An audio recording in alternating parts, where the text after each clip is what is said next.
crafters, it's me, Emily, and I am back to show you another way to use our beautiful shaker frame die.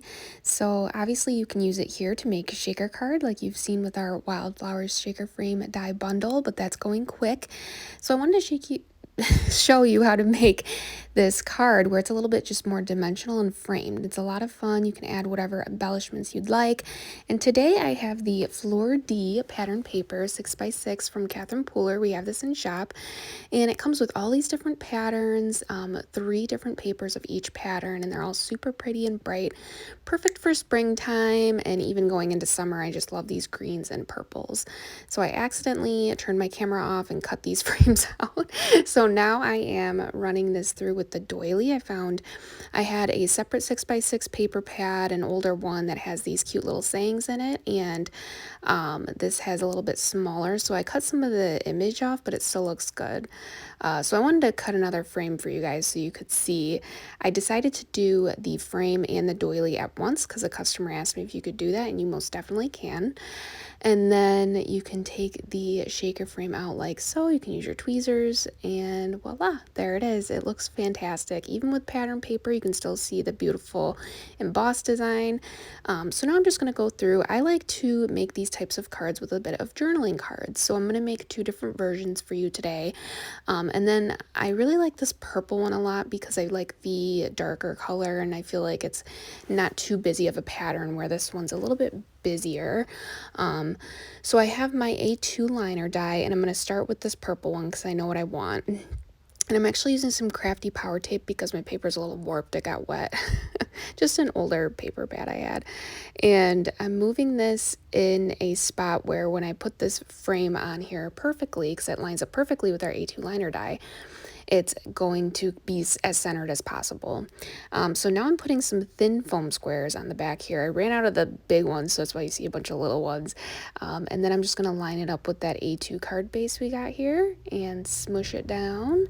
And it's really as simple as that. So it's a really beautiful card base. A lot of people on the live were talking about how you could throw a picture in behind there, which I think would be a fabulous idea. So I started messing with this red paper, and I was like, I kind of like this with the saying with the red more than with that other pattern, the plaid. So I decided to cut out another frame in the doily at the same time to show you guys again. And look at that. Yeah, I think that just pops really nicely. So I'm going to do the same thing here with my frame.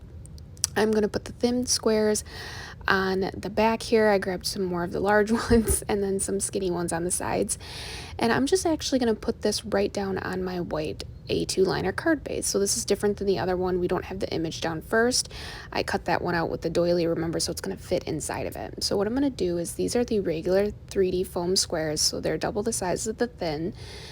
And it looked pretty with just that little lift, but I decided I wanted double, so I actually peeled the backing off of those, and I'm sticking on another 3D foam. So it's pretty bulky. This would be really cute if you had like one of those springy type cards, like the spring, like the boing, I don't know what it's called.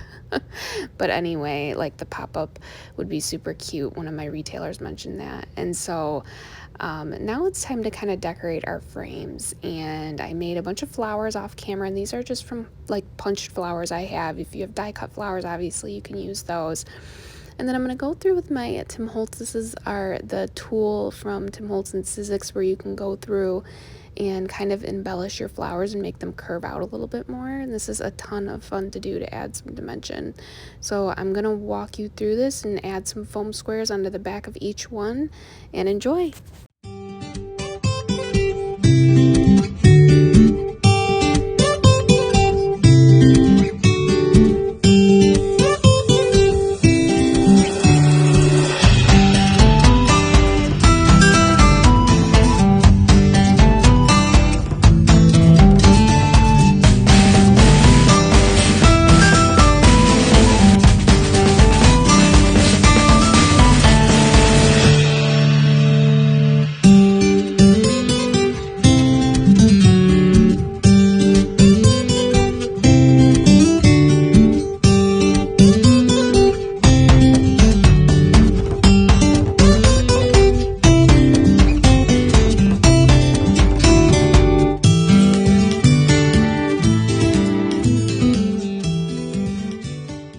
that's always such a fun thing to do for me, is make some flowers, and I wanted to show you a little bit of the process behind the scenes. And now all of my flowers, I put little foam adhesive on the back, either thin or the regular foam squares, which you can get in our shop too as well.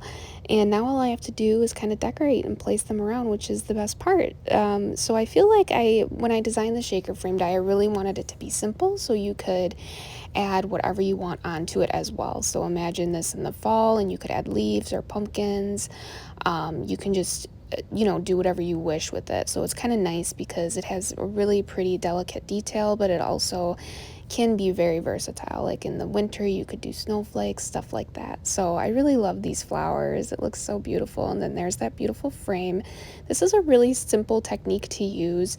If you're a little bit intimidated to make a shaker card, I promise this die will make it easier for you. I've already had customers say that to me. I had one customer who made her very first shaker card with this, and she had thought that she couldn't do it, but then she bought this die. It made me so happy. But yeah, I used some blue flowers here, and I do think that this is a fun process to just make a simpler version of, a card rather than doing a whole shaker card. So here I'm just placing around. I did blue and yellow and white flowers for this one, and it really pops against that red. I typically don't do red, so I was really pleasantly surprised with how that turned out. So usually I do the inside of my cards, but I decided I'm just going to do these outsides. They're so beautiful, such a fun technique. Let me know if this is something you want to try yourself. But be sure to like and subscribe, and thanks so much for watching.